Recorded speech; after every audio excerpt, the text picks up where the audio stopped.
The words hit me like a fist to the chest, stealing my breath in the dim glow of our living room. I have a date tonight, Lila said, her voice casual, as if she were mentioning a trip to the grocery store. Her eyes, those hazel pools I'd memorized over 3 years, flickered away from mine, landing on the chipped mug she clutched. The air grew thick, the kind of heavy that presses against your skin, and the faint hum of the refrigerator buzzed like a warning in my skull. A date. My Lila, my partner, my everything, had just confessed to stepping out with someone else. My mouth opened, but no sound came. Her lips parted, then closed, and in that silence, the world I thought I knew began to fracture. I sank into the couch, the worn fabric scratching against my palms. The room smelled faintly of her lavender lotion, a scent that used to mean home but now felt like a lie. A date. I echoed, my voice brittle, testing the words as if they might dissolve. She nodded, her fingers tightening around the mug, her knuckles pale. With who? I asked, though part of me didn't want the answer. My heart thudded, each beat a hammer against my ribs, and I wondered if she could hear it. She hesitated, her gaze darting to the window where rain streaked the glass in restless lines. Just someone from work, she said, her voice barely above a whisper. It's not a big deal, Matt. Not a big deal. The phrase clawed at me, sharp and mocking.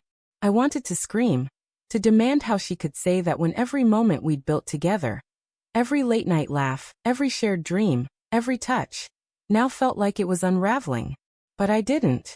Instead, I leaned forward, my elbows digging into my knees, and stared at the coffee table, where a stack of unpaid bills sat like a silent accusation. When did this start? I asked, my words measured, though inside I was a storm of confusion and hurt. She shifted, her sneakers scuffing the hardwood floor, and I noticed her hair was loose, not in the usual messy bun she wore at home. She'd dressed up. For him. It's not what you think, she said quickly, her voice trembling now, as if she sensed the fault lines cracking beneath us. It's just coffee, okay? Just talking. Her words were flimsy, like tissue paper trying to hold back a flood. I wanted to believe her. God, I did. I wanted to cling to the version of Lila who'd curled up with me on this very couch last week, her head on my chest, whispering about our future, a house, maybe a dog, a life. But the way her eyes avoided mine, the way her hands fidgeted, told a different story. Doubt crept in, cold and insidious, wrapping around my thoughts like ivy. The first hint had come weeks ago, though I'd brushed it off. Her phone, buzzing late at night, screen angled away from me as she typed furiously, a small smile tugging at her lips. Work stuff, she'd said when I asked, her tone light but her fingers tense. Then there were the extra hours at the office, the new perfume she started wearing, the way she'd linger in the bathroom, checking her reflection with a care she hadn't shown in months. I told myself it was nothing, stress maybe, or her trying to feel good about herself after a rough year. But now, those moments stacked like kindling, ready to ignite. Why didn't you tell me sooner? I asked, my voice low, each word heavy with the effort to stay calm. The rain outside grew louder, tapping the windows like impatient fingers. She set the mug down, the ceramic clinking against the table, and folded her arms. I didn't think it mattered, she said, but her voice cracked, betraying her. It's not like I'm leaving you, Matt. I needed something different for a moment. Something different. The words burned, acid in my veins. I was her something, wasn't I? Or had I stopped being enough? I stood, unable to sit still, and paced to the window. The city blurred beyond the glass, streetlights smearing into halos through the rain. My reflection stared back, hollow-eyed, a man unraveling. Who is he? I asked again, sharper this time, my hands clenching into fists. I didn't want to know, but I needed to. Needed to name the shadow that had slipped into our life. Lila's silence stretched, thick and suffocating, until she finally spoke. His name's Ethan. He's just a friend. It's not.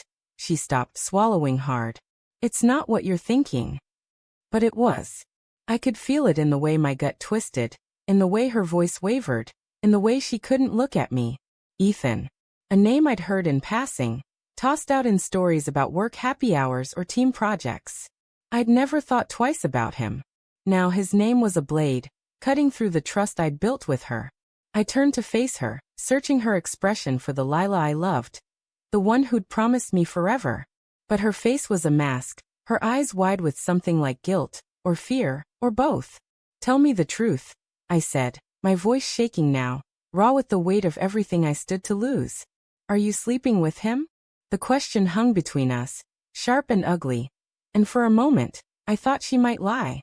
Her lips parted, her breath hitching, and then she looked away, her shoulders slumping. That was answer enough. My knees buckled, and I gripped the windowsill, the cold metal grounding me as the room spun. The rain roared now, a relentless drumbeat, and I wondered if it could drown out the ache tearing through me. I didn't mean for it to happen, she whispered, her voice so small it barely reached me. It was one time, Matt. One stupid mistake. One time. The words didn't soothe, they scalded. One time was enough to shatter everything. I wanted to yell, to throw something, to make her feel the pain clawing at my chest. But all I could do was stare at her, the woman I'd planned to marry, now a stranger in our shared space. Why? I asked, the question ripping out of me, raw and desperate. Why wasn't I enough? She flinched, her hands twisting together, and for the first time, I saw tears in her eyes. It's not about you, she said, her voice breaking. I was lost. Work's been hell, and Ethan, he listened. He made me feel seen. Seen. The word hit like a slap. Hadn't I seen her? Hadn't I loved her through every late night, every fight, every tear? Then why stay? I asked, my voice rising despite myself. Why keep pretending with me? She stood now, crossing the room, her hands reaching for me, but I stepped back, the distance between us a chasm. Because I love you, she said, her voice fierce, tears streaming down her face. I messed up, Matt, but I love you. I don't want to lose this. Her words were a plea, but they felt hollow, like echoes of a promise already broken. I turned away, my throat tight, my mind racing. Part of me wanted to forgive her, to pull her close and pretend this never happened. But another part, louder and angrier, screamed that I deserved better. That love shouldn't hurt like this. The room felt too small, the air too thin, and I needed to move, to think, to breathe. I grabbed my jacket from the chair, the leather cool against my shaking hands. I need time, I said, my voice barely audible over the rain. I can't do this right now. Matt, please, she called, but I was already at the door, the knob cold under my palm. I stepped into the hallway, the fluorescent lights harsh and unforgiving, and let the door click shut behind me. The sound was final, a full stop to the life we'd built. As I walked into the rain, the cold soaking through my clothes, I realized the twist wasn't her betrayal, it was mine. Because deep down I'd known. I'd seen the signs, ignored the warnings, and let myself believe in a love that was already slipping away.